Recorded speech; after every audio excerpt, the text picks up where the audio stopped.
आज इसी मुद्दे पर चर्चा करेंगे। कुछ खास मेहमान मेरे साथ में जुड़ गए हैं। पहले उनका तारुफ आपसे करवा देता हूं। अश्विनी शाही जी मेरे साथ में जुड़ गए हैं, बीजेपी पार्टी के प्रवक्ता हैं। अश्विनी जी, बहुत बहुत स्वागत है आपका टीएनपी न्यूज पर।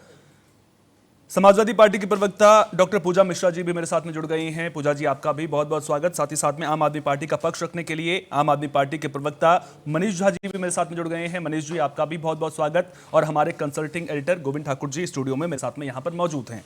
सबसे पहले अश्विनी शाही जी, 9 तारीख से सर बजट सत्र का दूसरा चरण शुरू हो रहा है, लेकिन सर बड़ा आरोप लग रहा है। आरोप लग रहा है कि आप विपक्ष की सुनते ही नहीं हैं। अब सांसदों को निलंबित कर दिया जाता है, राहुल गांधी कह रहे हैं कि उनका माइक बंद कर दिया जाता है, और नौबत यहां तक आ जाती है कि विपक्ष को लोकसभा स्पीकर के खिलाफ अविश्वास प्रस्ताव लाना पड़ जाता है। आरोप यह लगाया जाता है कि सत्तापक्ष को संरक्षण दिया जा रहा है, केवल सत्तापक्ष की सुनी जा रही है, विपक्ष की तो कोई सुनी नहीं रहा है। सोहन जी, देखिए, विपक्ष का आरोप जो है वो सदन में जैसा आरोप लगाना चाहते हैं विपक्ष है, इनको कुछ करना चाहिए। विरोध के लिए विरोध करना, तो आरोप तो कुछ ना कुछ लगना ही लगना है। कुछ मुद्दे मिल नहीं रहे हैं, कुछ मुद्दे तराशे जाते हैं। सदन का जब सत्र चालू होता है तो कभी राफेल है, कभी पेगासस है, कभी चौकीदार चोर है, कभी हिंडनबर्ग है, कभी कुछ है, कभी कुछ है। हर बार एक मुद्दा ले आया जाता है। इस बार कोई मुद्दा नहीं मिला तो राहुल गांधी जी ने वही मुद्दा बना लिया। अच्छी बात है, ये संविधान इनको अधिकार देता है। अभी जो है आप दिखा ही रहे हैं अपने की कौन सी धारा की उपधारा कौन सी है जहां पर अविश्वास प्रस्ताव लाया जा सकता है। पहली घटना तो है नहीं, 3 बार इसके पहले हो चुका है। 1954 में मावलंकर साहब के साथ हो चुका है, सरदार हुकुम सिंह के साथ हो चुका है, बलराम जाखड़ जी के साथ हो चुका है।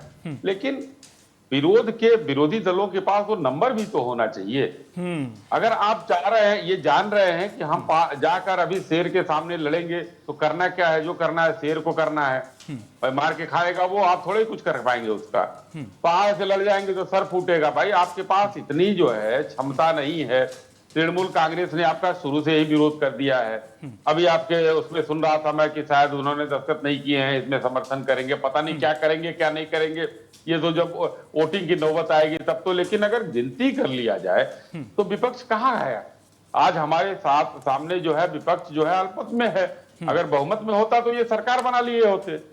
आज जो है या इनके विपरीत है। लेकिन हाँ, अब विरोध के लिए एक मुद्दा कुछ नहीं मिला तो लोकसभा स्पीकर के खिलाफ ही मुकदमा, एक मुकदमा ही है ये, दाखिल करो सदन में। और जब लड़ेंगे लोग 100 आदमी तो भाई उनके पास 99 इनके पास है, बाकी 37 जो है समाजवादी पार्टी और बाकी सब लोगों के पास है। सब लोग अपना लेकर आए हैं। लेकिन मेरा ये कहना है कि विपक्ष ने जो इस 4, 6, 8 सत्र में जो भी अपना नेगेटिव रवैया अपनाया है वो कहीं भी देश हित में नहीं है। किसी भी मुद्दे पर कोई चर्चा नहीं करना, हर मुद्दे पर चर्चा मांगना, सरकार जब चर्चा के लिए तैयार हो तो सदन छोड़कर भाग जाना, ये विपक्षियों के विरोधियों के बीच में देखने को मिला है। और इस बार कोई विदेशी टूलकिट का मुद्दा नहीं रहा, तो यही मुद्दा सही कि राहुल गांधी को बोलने नहीं दिया जाता है। तो ये आने दीजिए, 9 तारीख को जैसे भी जो सामने आएगा। ये विपक्ष की हार तो निश्चित है, लेकिन ये जानते हुए भी कि हम जल जाएंगे, भस्म हो जाएंगे, हार जाएंगे, लेकिन जनता, विरोधी दल के लोग जो है एक आ रहे हैं आज। अच्छी बात है, आने दीजिए 9 तारीख को। ठीक है। पूजा जी से जवाब लेते हैं। पूजा जी, अब साफ तौर पर अश्विनी जी कह रहे हैं कि चलिए आप लोकसभा स्पीकर के खिलाफ अविश्वास प्रस्ताव लेकर के आए हैं, नंबर्स तो आपके पास है नहीं। अब सवाल यहां पर यह उठ रहा है कि क्या केवल हेडलाइंस बनाने के लिए लोकसभा स्पीकर के खिलाफ अविश्वास प्रस्ताव लाया जा रहा है, या फिर आप ये चाह रहे हैं कि हम सदन में सरकार को एक्सपोज करेंगे, सरकार का पक्ष विपक्ष माफ कीजिएगा लोकसभा स्पीकर लेते हुए नजर आ रहे हैं, तो फिर एक्सपोज कैसे करेंगे आप? आपको नमस्कार, साथी प्रवक्ताओं को भी नमस्कार। अभी भाजपा के प्रवक्ता बड़े घमंड के साथ कह रहे थे कि माननीय प्रधानमंत्री जी या भाजपा भस्मासुर है, जो भी उनके पास में जाएंगे उसको भस्म कर देंगे। मतलब सुन करके बड़ा बढ़िया लग रहा था कि लोकतंत्र में देश के जो प्रधानमंत्री हैं, जो भाजपा सरकार है, वो सरकार नहीं है, वो एक ऐसा जो है एंटिटी बन चुकी है जो अगर विपक्ष आवाज उठाएगी तो उसको खत्म करके रख देगी, भस्म करके रख देगी। अभी इन्होंने बोला कि जो है कुछ नहीं मिला, तो इन्होंने यही उठा लिया कि एलओपी को बोलने नहीं दिया गया। इतने दिनों तक सत्र चला। आप बताइए कि सत्र में ओम बिरला जी की तरफ का एक जो है वक्तव्य बताइएगा जहां पर उन्होंने कहा हो कि विपक्ष का ये स्थगन प्रस्ताव मंजूर किया गया है। जब उन्होंने चेयर संभाली है, उनका पहला वक्तव्य निकल करके आया हुआ है कि विपक्ष का एक भी स्थगन प्रस्ताव मंजूर नहीं किया गया है। फिर आप कह रहे हैं कि जो है डिस्कशन होगा।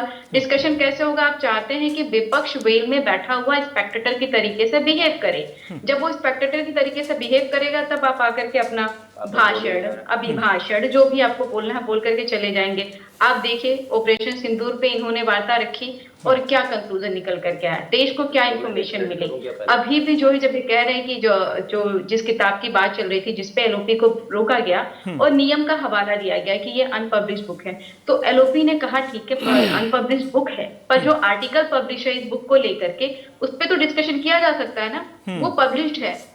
जरूरी क्या होता है ना कि जब सदन चल रही होती है तो वहां पे जनता की बात उठनी चाहिए, जनता को चीजों की जानकारी होनी चाहिए, क्योंकि हम जो भारत देश का कॉन्स्टिट्यूशन है, भारत देश की जो लोकतंत्र है, वो साफ साफ कहता है हमारा प्रेमबल की जो भारत देश की सरकार है वो by the people, of the people, for the people है। तो आपकी हर गतिविधि की जानकारी होनी चाहिए जनता को, और यही जानकारी ये नहीं देना चाहते हैं। इसीलिए सोचिए कि ओम बिरला जी 20 घंटे बाद 8 महिला सांसदों के ऊपर में ये आरोप लगा देते हैं कि उन 8 महिला सांसदों से माननीय प्रधानमंत्री जी को सदन के अंदर जान का खतरा है।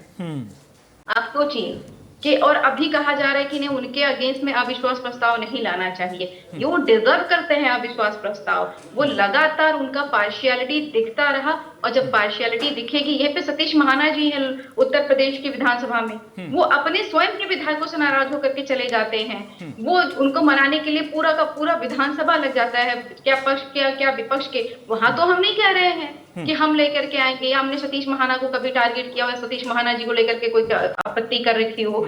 जब ओम बिरला जी के कर्तव्य या कृत्य ऐसे दिख रहे हैं कि जो उनकी जिम्मेदारी है उससे विमुख हो रहे हैं, तो चाहे हमारे पास में अभी तो एलओपी है, इससे पहले जब जो है विपक्ष के पास में इतनी भी सीटें नहीं थी, 10% सीटें नहीं थी कि कोई एलओपी हो सके, तब भी तो लड़ रहे थे। तो लड़ते तो रहेंगे ही। लोकतंत्र में हमें जिम्मेदारी जनता ने दी हुई है कि उनके प्रश्नों को हम उठाए, जहां उठा सकते हैं हम वहां उठाए, जिस तरीके से उठा सकते हैं उस तरीके से उठाए। तो हम जो है सोहन जी उठाते रहेंगे। अब इसको चाहे मान ले कि जो है सरकार भस्मासुर हो रखी है, हम भस्म करने में लगी हुई, सिलेंडर का दाम इकट्ठे 60 रुपए बढ़ा दिया हुआ है, तो पूरे देश को ही भस्म करने के लिए लगी हुई है। पूजा जी, सवाल यहाँ पर ये उठ रहा है ना, चलिए आप लड़ाई लड़ रहे हैं और विपक्ष को लड़ाई लड़नी भी चाहिए। अगर विपक्ष को लग रहा है कि जो कुछ भी हो रहा है वो संसदीय मर्यादा को तार-तार करने वाला है, लेकिन सवाल तो यहाँ पर ये है ना, नंबर्स नहीं है मैम। अब नंबर्स नहीं है तो अविश्वास प्रस्ताव आप लेकर आए हैं, उस आपको लाना भी चाहिए अगर आपको ऐसा लग रहा है, लेकिन वो गिर जाएगा। अगर वो गिर जाएगा उसके बाद आगे क्या? हंगामा ही देखने को मिलेगा। फिर क्या आपको लग रहा है कि इसके बाद अगर लोकसभा स्पीकर अभी उनका पक्ष जो रवैया है वो पक्षपातपूर्ण है, तो क्या लग रहा है कि इसके बाद उनका पक्षपातपूर्ण जो रवैया है वो खत्म हो जाएगा?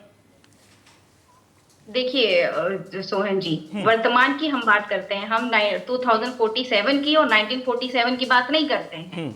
आप कैसे जानते हैं कि जो है जो और भी सांसद हैं, किसी का जमीर नहीं जिंदा होने वाला है, कि जमीर सबके खत्म ही हो रखे हुए हैं। आप उत्तर प्रदेश के देख लीजिए, बहुत सारे सांसद इनके खुद के जो है प्रश्न उठाए हुए हैं, इनसे उनको जवाब चाहिए। बहुत सारे जो इनके इंटरनेशनल रिलेशनशिप पे प्रश्न उठाते हैं। तो वर्तमान स्थिति ये है कि जो स्पीकर महोदय हैं लोकसभा के ओम बिरला जी, वो पूरी तरीके से पूर्णतः पक्षपात करिए। आप सोचिए कि प्रधानमंत्री जी वॉकआउट कर जाते हैं, वो जो है राष्ट्रपति के अभिभाषण पे अपना वक्तव्य नहीं रखते हैं, उसके 20 घंटे बाद में कवर फायर देने के लिए ओम बिरला जी आते हैं और 8 सांसदों को निलंबित भी, जो पहले किया, 8 महिला सांसदों के ऊपर में आरोप लगाते हैं कि इनसे प्रधानमंत्री जी को खतरा था और इसलिए हमने बोला प्रधानमंत्री जी को जाने दिया जाए। और ये दर्शाता है कि वो लगातार, और ये एक इंसिडेंट नहीं है, इससे आप देखते जाएंगे सेम चीज के लिए जो है एलओपी को रोका जाएगा, विपक्ष को रोका जाएगा, और वही सेम चीज अगर जो है सत्ता पक्ष कर रही होती है उनको नहीं रोकते हैं, उनको भी अगर रोकते चले जाए या सेम दिखता चल। ठीक है, आपका फ्रेम जो है अभी फ्रीज हो गया है, दोबारा आपके पास में आऊंगा। मनीष जी के पास भी चलते हैं। मनीष जी, अब देखिए, मुझे याद आता है 2023 का वो दौर भी जब संजय सिंह जी को निलंबित कर दिया गया था, राघव चड्ढा जी जो थे उनको निलंबित कर दिया गया था। अब उस वक्त आपके द्वारा लगातार ये कहा जा रहा था कि विपक्ष जो है, जब जोर से आवाज उठाता है, जिन अपने मुद्दों को मजबूती के साथ में रखता हुआ नजर आता है, तो फिर विपक्ष की आवाज को दबाने का काम सरकार के द्वारा किया जाता है। अब आपसे मेरा सवाल यह है कि अब देखिए, अविश्वास प्रस्ताव लेकर के जरूर विपक्ष आया है, लेकिन अब आगे क्या? अविश्वास प्रस्ताव तो जिस तरह के नंबर्स हैं, क्या आपको लग रहा है कि जो सत्ता पक्ष के सांसद हैं उनका जमीर जागेगा, वो भी आपका सपोर्ट करते हुए नजर आएंगे? क्योंकि अगर ऐसा नहीं हुआ तो फिर ये तो गिर ही जाएगा। आप सभी को नमस्कार।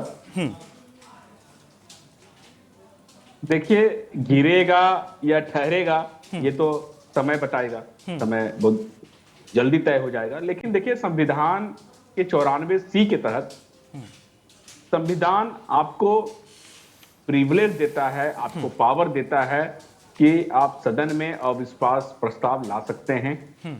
हम लोग संविधान को मानने वाले लोग हैं और संविधान के तहत हर काम करते हैं, संविधान के दायरे में रख के।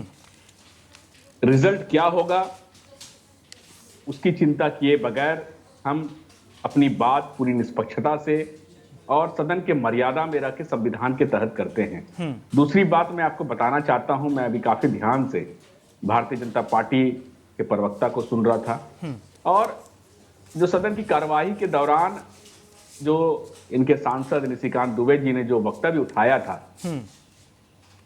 वो बहुत ही उसमें एक विरोधाभास और एक पूरा आप बोलिए तो एक घमंड का एक लय नजर आ रहा था। तो इनके लिए मैं सिर्फ एक बात कहना चाहता हूं कि देखिए, घमंड उस रावण का नहीं रहा जिस रावण की लंका सोने की थी।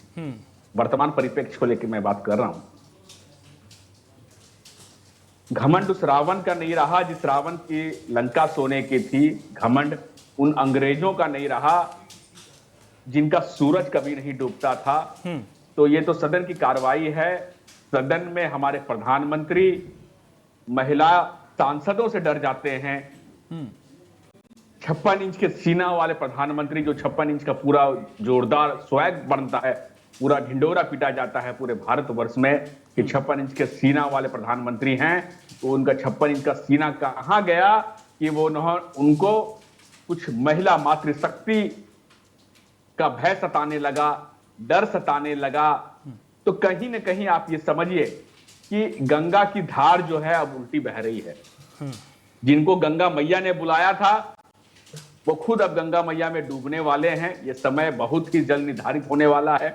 जिस प्रकार का वर्तमान परिप्रेक्ष्य है, भारत का हर वो चीज, भारत किससे तेल खरीदेगा, युद्ध विराम कब होगा, हमें कितना तेल खरीदना है, कितनी मोहलत के लिए तेल खरीदना है, ट्रेड डील्स में हमें कितना परसेंट रखना है, नहीं रखना है, किन चीजों पे हमें टैरिफ लगाना है, नहीं लगाना है, ये दूर बैठे अमेरिका के ट्रंप तय कर रहे हैं। तो कहीं ना कहीं ये संकेत साफ है कि देश के प्रधानमंत्री अभी तक के इतिहास के सबसे कमजोर प्रधानमंत्री हैं, कॉम्प्रोमाइज्ड प्रधानमंत्री हैं। कुछ तो नस ऊपर के वालों के हाथ में है, या तो आप अडानी को बचाना चाह रहे हैं, ये कुछ और मामला है। ये देश को स्पष्ट रूप से बताना होगा और यही तो विपक्ष पूछ रहा है।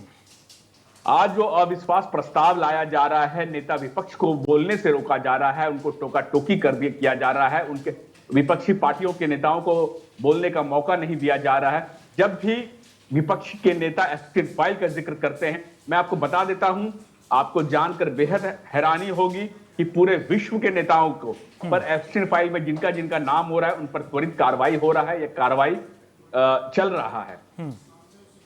ब्रिटेन में सरकार गिरने पे है। नॉर्वे के जो राष्ट्रपति हैं, गवर्नर लेडी, उन्होंने इस्तीफा दे दिया है। लेकिन भारत ही एकमात्र ऐसा देश है जहां पर यहाँ पे अघोषित इमरजेंसी बोलिए, यहाँ